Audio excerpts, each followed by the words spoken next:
क्या हो अगर कोई आपको और आपके परिवार को 400 ट्वींस फैमिली बोले सुनते ही गुस्से से आपका पारा हाई हो जाएगा, क्योंकि यह नंबर फ्रॉड, झूठ और धोखेबाजी को रिप्रेजेंट करता है। लेकिन भारत में एक ऐसी 420 फैमिली भी है जो अपनी ईमानदारी, सच्चाई और भरोसे के लिए जानी जाती है, और उसने इस बदनाम शब्द को एक ग्लोबल ब्रांड बना दिया है।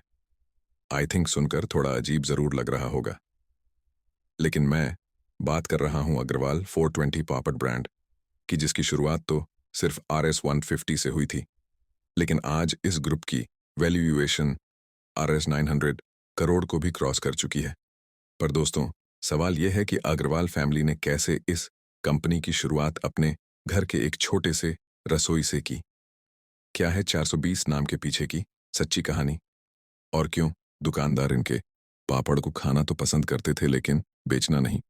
चलिए सब कुछ आज के इस वीडियो में हम डिटेल में जानते हैं।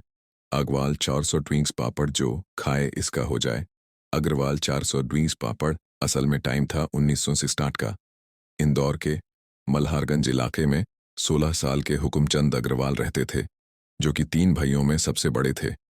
घर की हालत इतनी खराब थी कि दाल रोटी का इंतजाम करना भी मुश्किल हो गया था। इसीलिए उनकी माँ केसरबाई दिनरा मेहनत करती थी। वह पापड़ फैक्ट्री से लोई लेकर आती और उसे बेलकर पापड़ बनाने का काम करती थी। लेकिन इस काम में उन्हें इतनी कम मजदूरी मिलती थी कि परिवार का पेट पालना भी मुश्किल हो गया था। यह देखकर हुकुमचंद अग्रवाल ने तय किया कि वह भी घर चलाने में अपनी मां की मदद करेंगे। इसीलिए वह काम की तलाश में लग गए और फिर जल्द ही मल्हारगंज की एक दुकान में उन्हें नौकरी मिल गई, जिससे घर में 2 वक्त की रोटी का इंतजाम करना थोड़ा आसान हो गया था। लेकिन फिर एक दिन कुछ ऐसा हुआ कि हुकुमचंद जी को नौकरी से ही नफरत हो गई।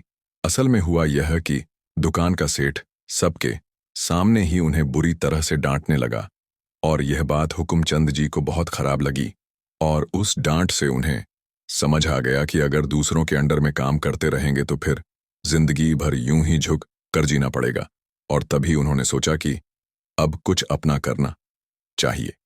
पर अब सवाल यह था कि किया क्या जाए, क्योंकि ना जेब में पैसे थे और ना ही कोई खास हुनर।